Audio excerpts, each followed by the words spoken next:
Assalamualaikum warahmatullahi wabarakatuh. Kali ini saya akan membacakan kembali buku Unlimited Power atau Kekuatan Tanpa Batas yang ditulis oleh Anthony Robbins.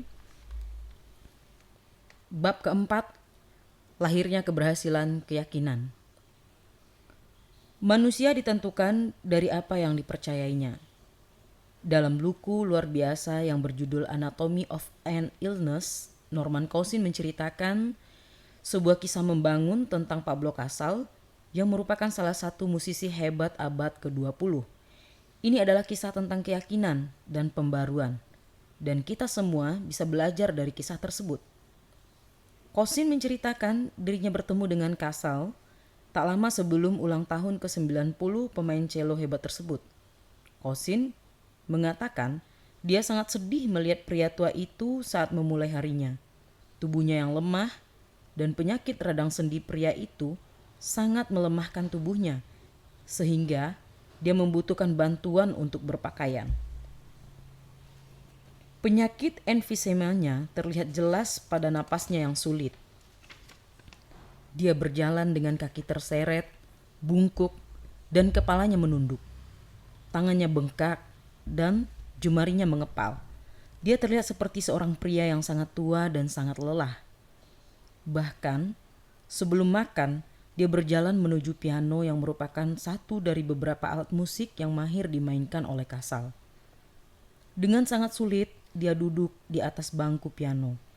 Tampaknya sangat sulit sekali baginya untuk meletakkan jemari yang bengkak dan mengepal ke tuts piano. Dan kemudian sesuatu yang sangat ajaib terjadi. Casals tiba-tiba berubah drastis di hadapan Cousins.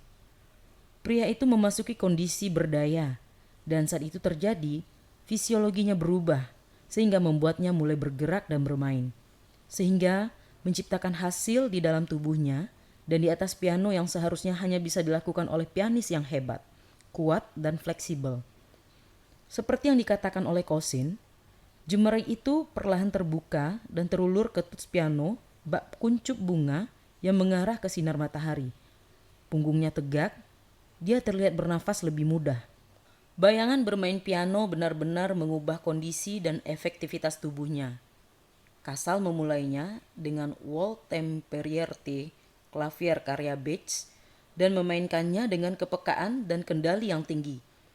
Kemudian dia berganti memainkan sebuah konserto karya Brahms dan jemarinya terlihat seperti berlomba di atas tuts piano. Seluruh tubuhnya terlihat melebur dengan musik, tulis Cousins. Tubuhnya tidak kaku dan keriput lagi, tetapi luwes, anggun, dan sama sekali tidak terlihat sakit radang sendi. Pada saat dia berjalan meninggalkan piano, dia terlihat sangat berbeda dengan orang yang tadi duduk bermain piano. Dia berdiri lebih tegak dan tinggi, serta berjalan tanpa kaki terseret sedikit pun. Dia segera berjalan menuju meja sarapan, lalu makan dengan lahap dan kemudian pergi berjalan-jalan di pantai. Kita biasanya menganggap keyakinan sebagai iman atau doktrin, dan memang itulah maksud dari sebagian besar keyakinan. Namun, pada dasarnya sebuah keyakinan adalah prinsip yang menuntun ucapan, kepercayaan atau gairah apapun yang dapat memberikan makna dan arah dalam kehidupan. Rangsangan yang tak terbatas tersedia untuk kita. Keyakinan adalah saringan yang disusun sebelum dan diatur untuk tanggapan kita terhadap dunia. Keyakinan berfungsi bak komandan otak. Saat kita secara selaras mempercayai suatu itu benar, maka seperti mengirimkan perintah ke otak kita cara untuk membayangkan apa yang sedang terjadi. Casals percaya pada musik dan seni. Itulah yang dapat memberikan keindahan, keteraturan, dan kemuliaan bagi hidupnya. Dan itulah yang masih bisa menyediakan keajaiban setiap hari baginya. Karena dia percaya pada kekuatan besar seninya, maka semangatnya meningkat dengan cara yang hampir sulit dipahami. Semua keyakinan itu mengubahnya setiap hari dari seorang pria tua yang lelah menjadi seorang jenius yang sangat penting. Dalam arti yang paling mendalam, semua keyakinan itu membuatnya tetap hidup. John Stuart Mill pernah menulis, seorang yang memiliki sebuah keyakinan sama dengan pasukan yang terdiri dari 99 orang yang hanya memiliki minat. Tepat, karena itulah mengapa keyakinan membuka pintu keberhasilan. Keyakinan mengirimkan perintah langsung ke susunan saraf Anda, serta Anda mempercayai sesuatu itu benar, maka secara harfiah Anda berada dalam kondisi sesuatu itu benar. Jika ditangani dengan efektif, maka keyakinan bisa menjadi kekuatan paling besar untuk menciptakan keberhasilan dalam hidup Anda. Sebaliknya, keyakinan yang membatasi tindakan dan pikiran Anda juga bisa menghancurkan, sama seperti keyakinan berdaya yang dapat memberdayakan Anda. Agama apapun di sepanjang sejarah telah memberdayakan jutaan orang yang memberi mereka kekuatan untuk melakukan sesuatu yang mereka anggap tidak bisa mereka lakukan. Keyakinan membantu kita mengeluarkan kemampuan terbesar dalam diri kita dengan menciptakan dan mengatur kemampuan tersebut untuk mendukung hasil yang kita inginkan. Keyakinan merupakan kompas dan peta yang memandu kita menuju tujuan dan memberi jaminan bahwa kita akan mencapai tujuan tersebut. Tanpa keyakinan atau kemampuan untuk mengeluarkan keyakinan tersebut, maka orang bisa sangat tak berdaya. Keyakinan bak perahu mesin tanpa mesin atau kemudi. Dengan keyakinan kuat yang memandu Anda, maka Anda memiliki kekuatan untuk bertindak dan menciptakan dunia yang ingin Anda tinggali.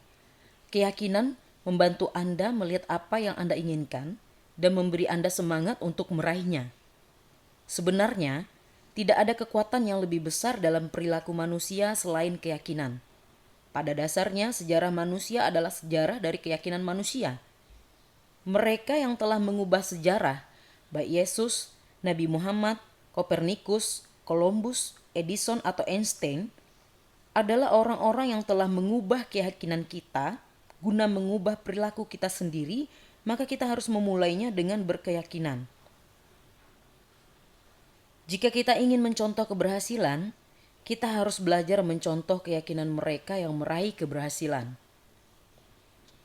Semakin banyak kita belajar tentang perilaku manusia, maka semakin banyak yang kita pelajari tentang kekuatan besar yang diberikan oleh keyakinan pada hidup kita.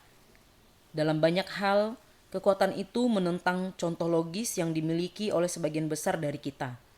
Namun, jelas bahwa di tingkat fisiologi pun keyakinan selaras dengan bayangan, mengendalikan kenyataan. Sebuah penelitian luar biasa mengenai skizofrenia telah dilakukan belum lama ini. Salah satu penelitiannya melibatkan seorang wanita yang memiliki kepribadian ganda. Biasanya kadar gula darahnya sangat normal. Namun saat dia percaya dirinya menderita diabetes, maka seluruh fisiologinya berubah menjadi salah seorang penderita diabetes. Keyakinannya telah menjadi kenyataan. Dengan cara yang sama, ada sejumlah penelitian di mana seorang yang dalam kondisi dihipnotis menyentuh sepotong es yang digambarkan kepadanya sebagai sepotong logam panas, maka kulit orang itu melepuh pada saat bersentuhan. Yang penting bukan kenyataan tetapi keyakinan. Komunikasi langsung yang pasti dengan susunan saraf. Otak hanya melakukan apa yang diperintahkan. Kebanyakan dari kita mengetahui efek placebo. Orang yang diberitahu bahwa sebuah obat akan memiliki efek tertentu akan berulang kali mengalami efek samping itu, bahkan saat diberi pil kosong tanpa preparat aktif. Norman Cousins yang mengalami secara langsung kekuatan dari keyakinan dalam menyembuhkan penyakitnya sendiri, menyimpulkan obat tidak selalu diperlukan. Keyakinan untuk disembuhkanlah yang selalu diperlukan. Salah satu penelitian placebo yang luar biasa melibatkan sekelompok pasien yang menderita luka berdarah. Mereka dibagi menjadi dua kelompok. Orang-orang di kelompok pertama diberitahu bahwa mereka diberi obat baru yang pasti akan menyembuhkan luka mereka.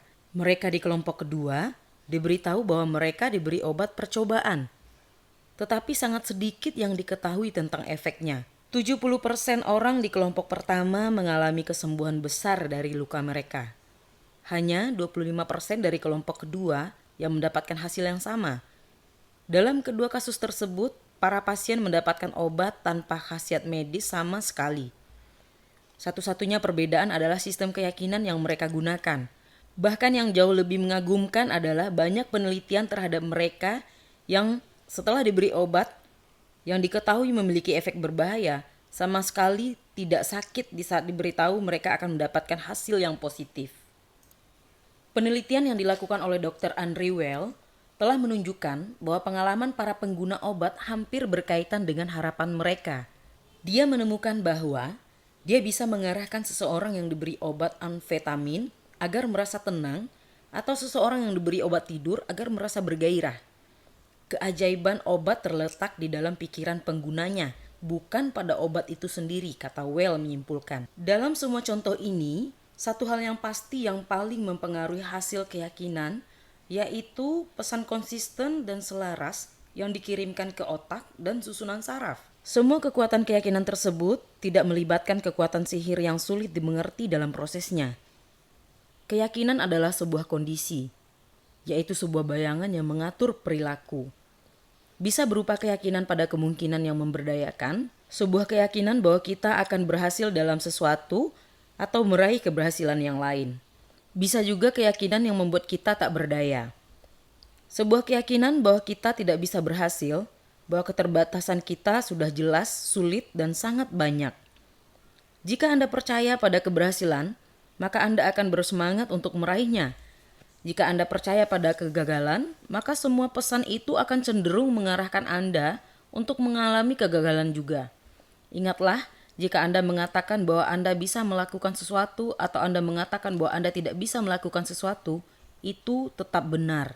Kedua jenis keyakinan tersebut memiliki kekuatan yang besar.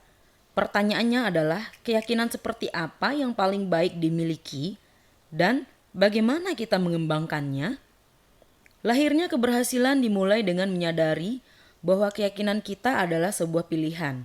Kita biasanya tidak menganggapnya seperti itu, tetapi keyakinan bisa menjadi sebuah pilihan yang dilakukan dengan sadar. Anda bisa memiliki keyakinan yang membatasi Anda, atau Anda bisa memilih keyakinan yang mendukung Anda.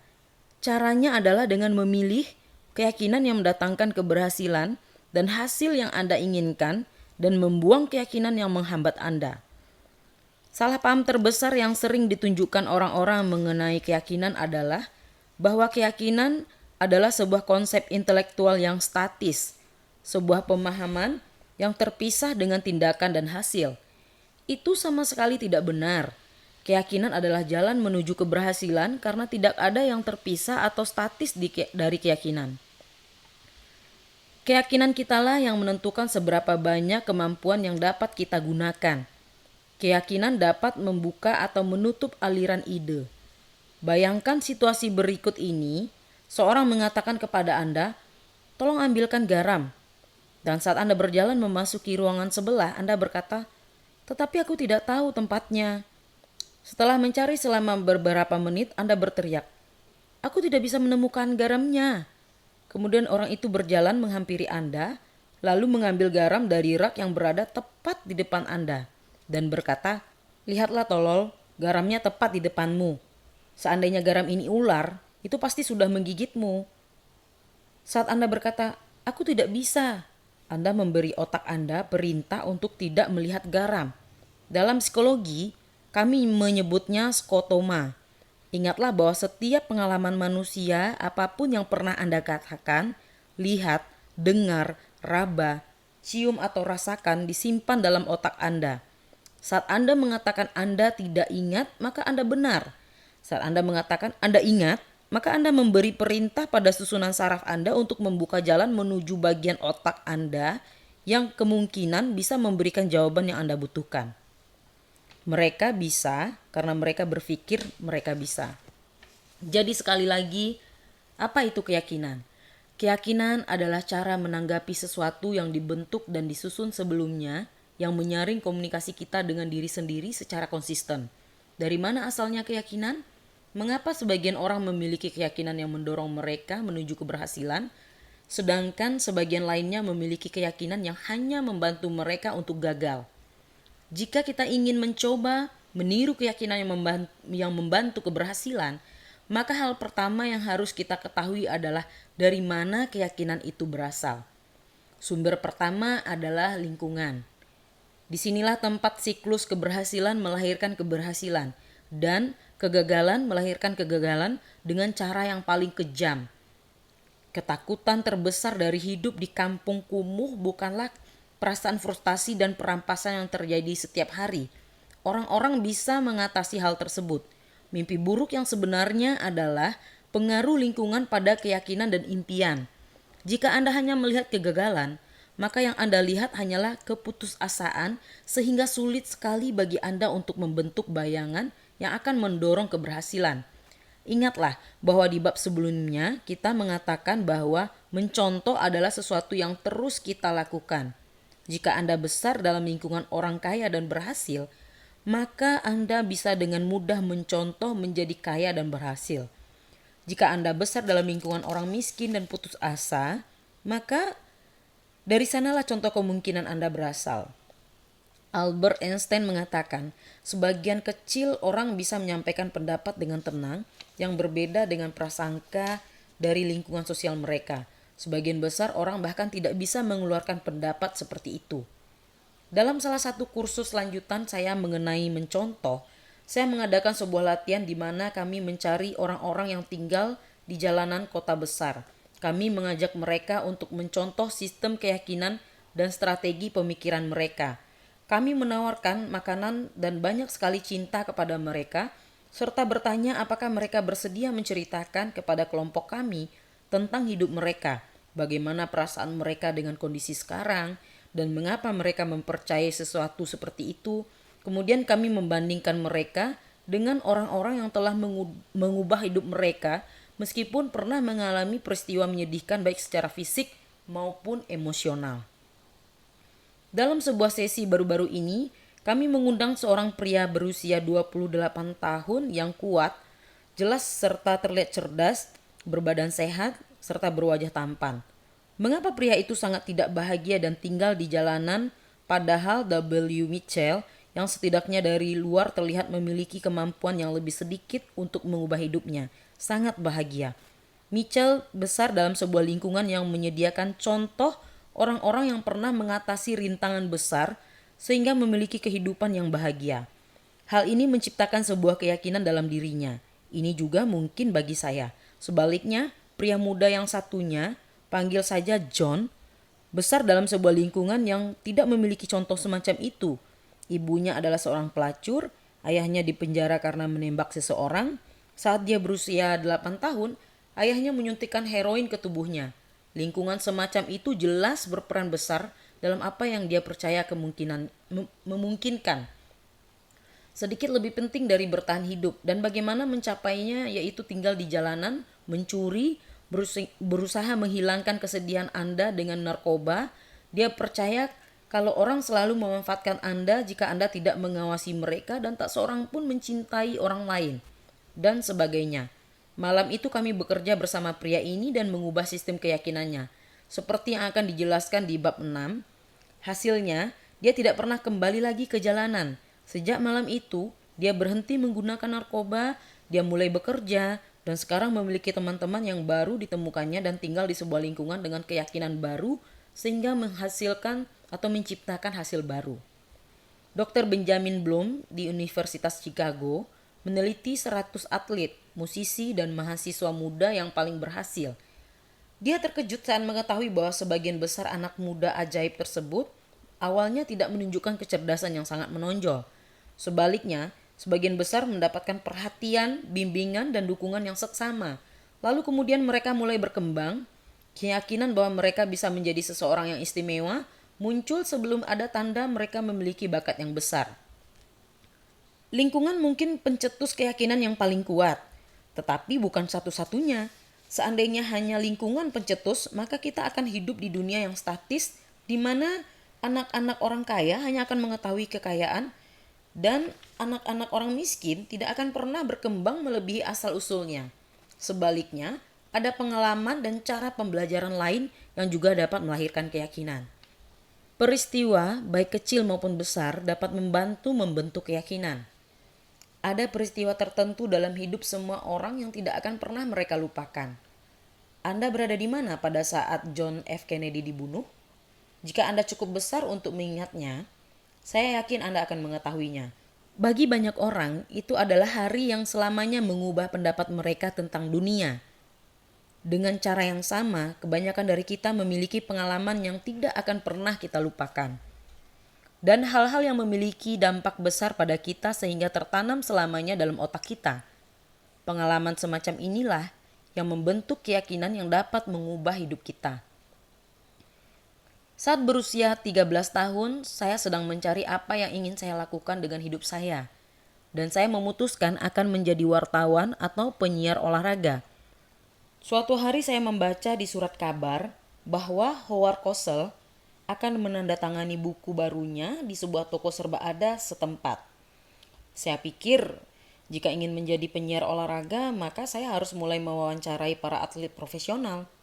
Mengapa tidak dimulai dengan para atlet papan atas? Saya meninggalkan sekolah, meminjam alat perekam, dan ibu mengantarkan saya ke toko serba ada tersebut. Saat saya tiba, Mr. Cosell sedang berdiri untuk pergi. Saya mulai panik. Dia juga dikelilingi oleh para wartawan yang saling berebut meminta komentar terakhirnya. Entah bagaimana saya menunduk lalu menyelinap di bawah lengan beberapa wartawan dan mendekati Mr. Cosell. Berbicara dengan sangat cepat, saya mengatakan kepadanya apa yang sedang saya lakukan dan meminta untuk mewawancarai dirinya sebentar untuk direkam. Dengan lusinan wartawan yang sedang menunggu, Howard Cosell bersedia saya wawancarai secara pribadi.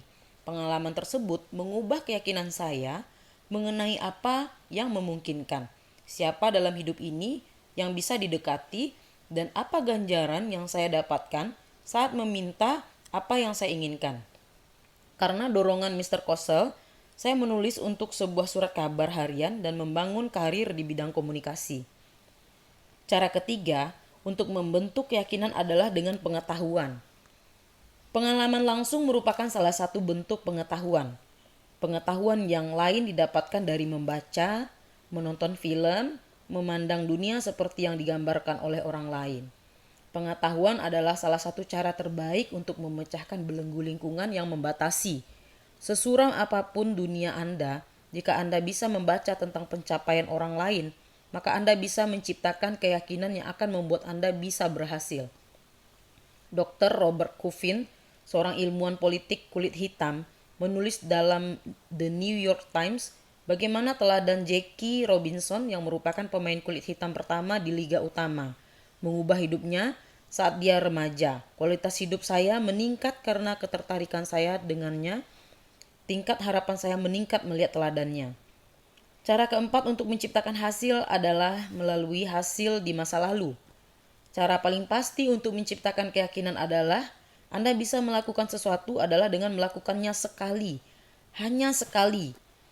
Jika Anda berhasil sekali, maka jauh lebih mudah untuk membentuk keyakinan bahwa Anda akan berhasil lagi. Saya harus menulis draft pertama buku ini dalam waktu kurang dari 1 bulan agar dapat menepati tenggat waktu. Saya tidak yakin apakah saya bisa melakukannya, namun saat saya harus menulis 1 bab dalam 1 hari, saya mendapati diri saya bisa melakukannya. Dan begitu saya berhasil melakukannya, maka saya mengetahui bahwa saya bisa melakukannya lagi. Saya bisa membentuk keyakinan yang membuat saya bisa menyelesaikan buku ini tepat waktu. Para wartawan juga belajar hal yang sama tentang menulis dengan tenggat waktu. Ada beberapa hal dalam hidup yang menakutkan sama seperti harus menyelesaikan sebuah berita lengkap dalam 1 jam atau kurang di bawah tekanan tenggat waktu setiap hari. Sebagian besar wartawan baru lebih menakutinya dibandingkan pekerjaan mereka yang lain. Namun, apa yang mereka temukan adalah bahwa jika mereka berhasil sekali atau 2 kali, maka mereka mengetahui bahwa mereka akan berhasil di masa mendatang. Mereka tidak menjadi lebih pintar atau cepat saat mereka lebih tua, tetapi begitu memiliki keyakinan bahwa mereka bisa menyelesaikan sebuah berita dalam berapapun waktu yang tersedia, maka mereka menemukan bahwa mereka bisa selalu melakukannya.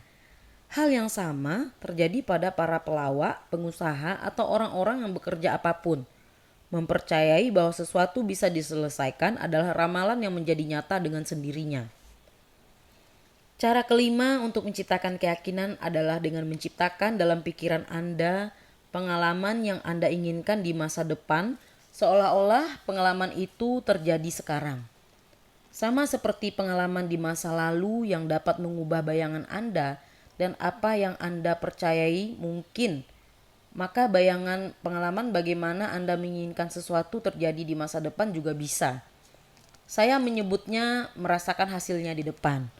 Saat hasil yang Anda miliki tidak mendukung Anda beberapa dalam kondisi yang baik dan efektif, maka Anda bisa menciptakan dunia seperti yang Anda inginkan dan merasakan pengalaman itu sehingga mengubah kondisi, keyakinan, dan tindakan Anda. Lagi pula, jika Anda seorang tenaga penjualan, maka lebih mudah mendapatkan hasil penjualan sebesar 10.000 atau 100.000 dolar. Sebenarnya lebih mudah mendapatkan hasil penjualan sebesar 100.000 dolar. Mari saya jelaskan alasannya. Jika tujuan Anda adalah mendapatkan hasil penjualan sebesar 10.000 dolar, maka yang sebenarnya sedang Anda lakukan adalah Anda mendapatkan uang yang cukup untuk membayar tagihan. Jika itulah tujuan Anda dan jika itulah yang Anda katakan pada diri Anda sendiri tentang mengapa Anda bekerja sangat keras, maka apa menurut Anda akan berada dalam kondisi yang bersemangat, memberdayakan dan berdaya saat Anda bekerja?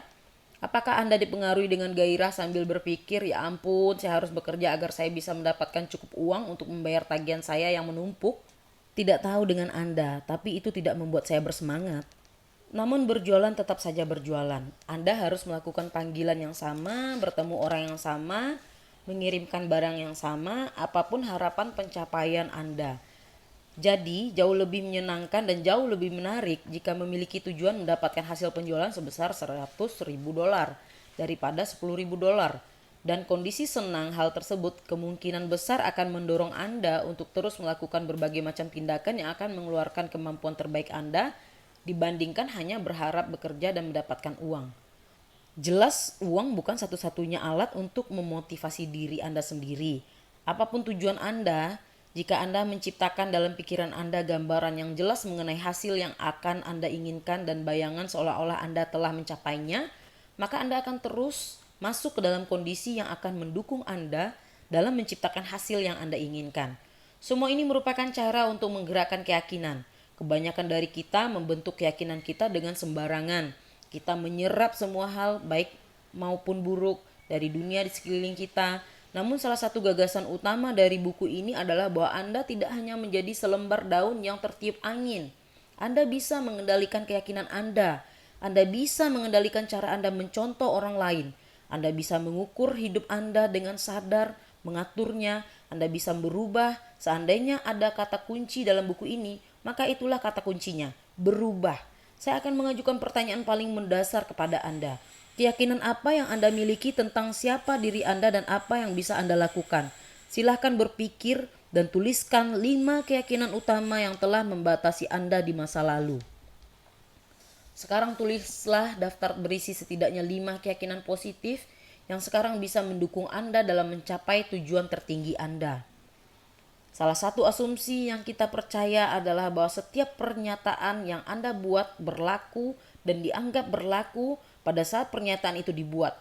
Ini bukan pernyataan dianggap benar. Pernyataan ini hanya benar untuk orang tertentu pada waktu tertentu. Pernyataan ini bisa berubah. Jika Anda memiliki sistem keyakinan negatif, maka sekarang Anda sudah mengetahui pengaruh buruk apa yang ditimbulkan oleh keyakinan semacam itu. Namun, penting untuk menyadari bahwa sistem keyakinan tidaklah abadi sama seperti panjang rambut Anda, kesukaan Anda pada jenis musik tertentu, dan kualitas hubungan Anda dan orang tertentu. Jika Anda mengendarai mobil Honda dan memutuskan Anda akan lebih bahagia jika mengendarai mobil Chrysler atau Cadillac atau Mercedes, maka Anda memiliki kekuatan untuk mengubahnya. Bayangan dan keyakinan Anda bekerja dengan cara yang sama. Jika Anda tidak menyukainya, maka Anda bisa mengubahnya. Kita semua memiliki hierarki, yaitu sebuah tangga keyakinan. Kita memiliki keyakinan besar, yaitu keyakinan sangat mendasar yang sangat kita junjung tinggi. Keyakinan tersebut seperti keyakinan tentang patriotisme, keluarga, dan cinta. Namun sebagian besar hidup kita diatur oleh keyakinan tentang kemungkinan, keberhasilan, dan kebahagiaan yang kita percayai tanpa sadar selama bertahun-tahun. Kuncinya adalah menerima keyakinan tersebut dan memastikan keyakinan itu cocok untuk Anda, efektif dan memberdayakan. Kita telah membahas tentang pentingnya mencontoh. Mencontoh keberhasilan dimulai dengan mencontoh keyakinan. Beberapa hal membutuhkan waktu untuk dicontoh.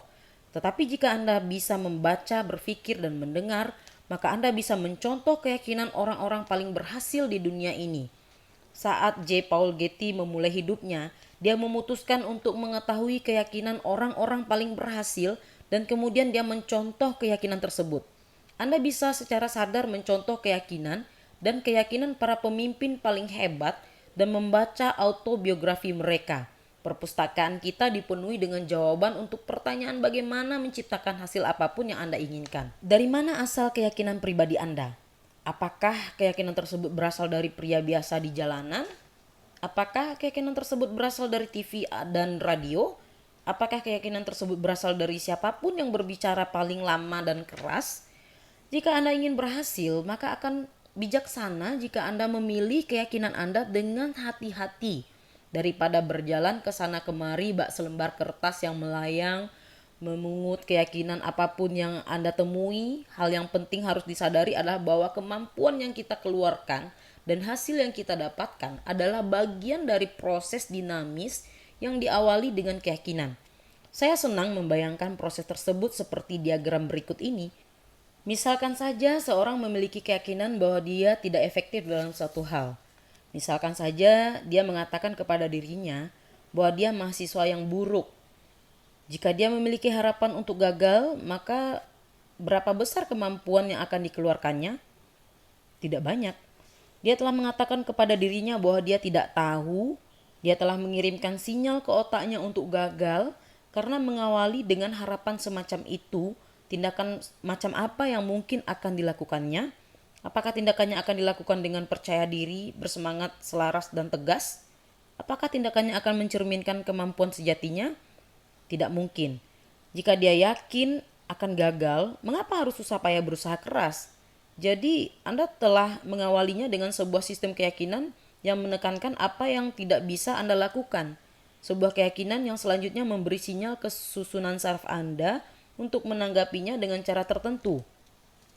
Anda telah mengeluarkan kemampuan Anda dalam jumlah yang terbatas.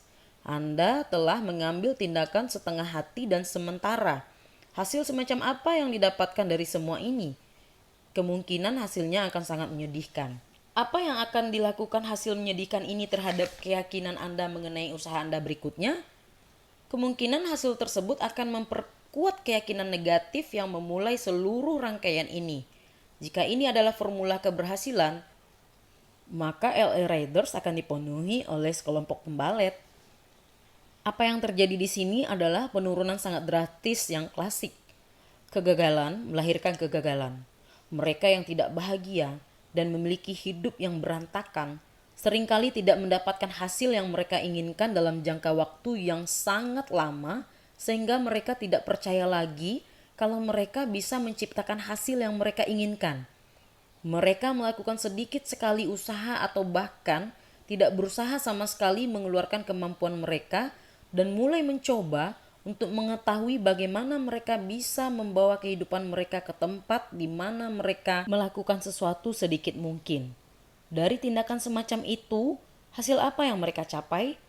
Tentu saja, hasil menyedihkan yang semakin menghancurkan keyakinan mereka jika itu memungkinkan. Kayu yang baik tidak tumbuh dengan mudah. Semakin kencang angin bertiup, semakin kuat pohonnya. Mari kita melihatnya dari sisi yang berbeda. Misalkan saja Anda memulainya dengan harapan besar. Lebih dari harapan, Anda percaya dengan semua kekuatan Anda bahwa Anda akan berhasil. Diawali dengan mengkomunikasikan secara langsung dan jelas mengenai apa yang Anda ketahui akan menjadi nyata. Seberapa besar kemampuan yang akan Anda gunakan? Mungkin besar sekali. Tindakan semacam apa yang akan Anda lakukan kali ini? Apakah Anda akan menyeret diri Anda keluar dan bertindak setengah hati lagi? Tentu saja tidak. Anda merasa senang, Anda merasa bersemangat, Anda memiliki harapan besar untuk berhasil, dan Anda akan sangat berhasil. Jika Anda berusaha seperti itu, hasil macam apa yang akan Anda hasilkan? Kemungkinan hasilnya akan sangat bagus. Dan apa pengaruhnya pada keyakinan dan kemampuan Anda untuk menciptakan hasil sangat baik di masa depan? Ini kebalikan dari lingkaran setan. Dalam kasus ini, keberhasilan berasal dari keberhasilan yang menghasilkan keberhasilan yang lebih besar. Dan setiap keberhasilan menciptakan keyakinan yang lebih kuat dan momentum untuk berhasil dalam skala yang jauh lebih tinggi. Apakah orang berdaya pernah salah? Tentu saja. Apakah keyakinan yang menguatkan dijamin melahirkan hasil setiap saat? Tentu tidak. Jika ada orang yang mengatakan kepada Anda bahwa dia memiliki formula ajaib untuk menjamin keberhasilan sempurna yang terus-menerus, maka sebaiknya Anda memegang dompet Anda mulai berjalan ke arah yang berlawanan. Namun, sejarah telah menunjukkan berulang kali bahwa jika seorang mempertahankan sistem keyakinan yang memberdayakan mereka, maka mereka akan terus kembali dengan cukup banyak tindakan yang cukup berdaya untuk akhirnya berhasil. Abraham Lincoln kalah dalam beberapa pemilihan umum penting, tetapi dia terus percaya pada kemampuannya untuk berhasil dalam jangka panjang. Dia membiarkan dirinya diberdayakan oleh keberhasilan, dan dia menolak untuk ditakut-takuti oleh kegagalan-kegagalannya. Sistem keyakinannya mengarah ke keberhasilan, dan akhirnya dia mencapai keberhasilan tersebut. Saat dia berhasil, dia mengubah sejarah Amerika Serikat. Terkadang Anda tidak perlu memiliki keyakinan yang hebat atau sikap tentang sesuatu agar berhasil. Terkadang orang menciptakan hasil luar biasa hanya karena mereka tidak mengetahui kalau sesuatu itu sulit atau mustahil. Terkadang tidak memiliki keyakinan yang membatasi saja sudah cukup. Misalkan ada sebuah kisah tentang seorang pemuda yang tertidur selama belajar matematik. Dia terbangun saat bel berbunyi lalu mendongak memandang ke papan tulis. Dia mencatat 2 soal yang ditulis di papan tersebut. Dia menganggap 2 soal tersebut pekerjaan rumah untuk malam itu. Dia pulang dan berusaha keras mengerjakan 2 soal tersebut sepanjang waktu.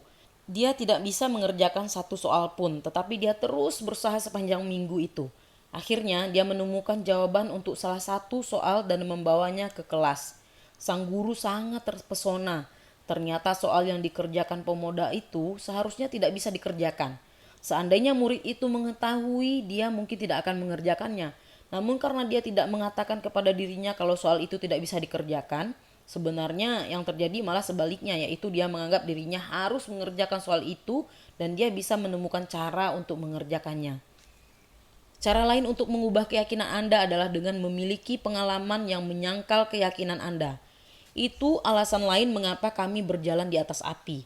Saya tidak peduli apakah orang-orang bisa berjalan di atas api, tetapi saya peduli bahwa orang-orang bisa melakukan sesuatu yang mereka pikir sangat mustahil. Maka itu akan menyebabkan Anda memikirkan kembali keyakinan Anda. Hidup ini lebih sulit dan lebih rumit dari yang diyakini oleh sebagian dari kita. Jadi jika Anda belum melakukannya, maka tinjaulah kembali keyakinan Anda dan putuskanlah keyakinan yang mana yang mungkin akan Anda ubah sekarang, dan Anda akan mengubah keyakinan itu dengan apa. Pertanyaan selanjutnya adalah apakah gambar di bawah ini cengkung atau cembung? Itu pertanyaan yang konyol, jawabannya tergantung pada bagaimana Anda melihatnya. Kenyataan Anda adalah kenyataan yang Anda ciptakan. Jika Anda memiliki bayangan atau keyakinan positif, maka hal itulah yang telah Anda ciptakan. Jika Anda memiliki bayangan atau keyakinan negatif, maka Anda juga telah menciptakannya. Ada banyak keyakinan yang mendorong keberhasilan, tetapi saya telah memilih 7 yang menurut saya paling penting. Saya menyebutnya dengan 7 kebohongan sukses. Dan itu akan kita bahas di bab 5. Sekian dulu bab keempat. Dan jangan lupa aktifkan lonceng notifikasi supaya Anda bisa mendapatkan bab kelima untuk episode berikutnya. Terima kasih karena Anda sudah mendengarkan audio ini. Semoga bermanfaat. Dan silakan di-share kepada teman-teman Anda. Assalamualaikum warahmatullahi wabarakatuh.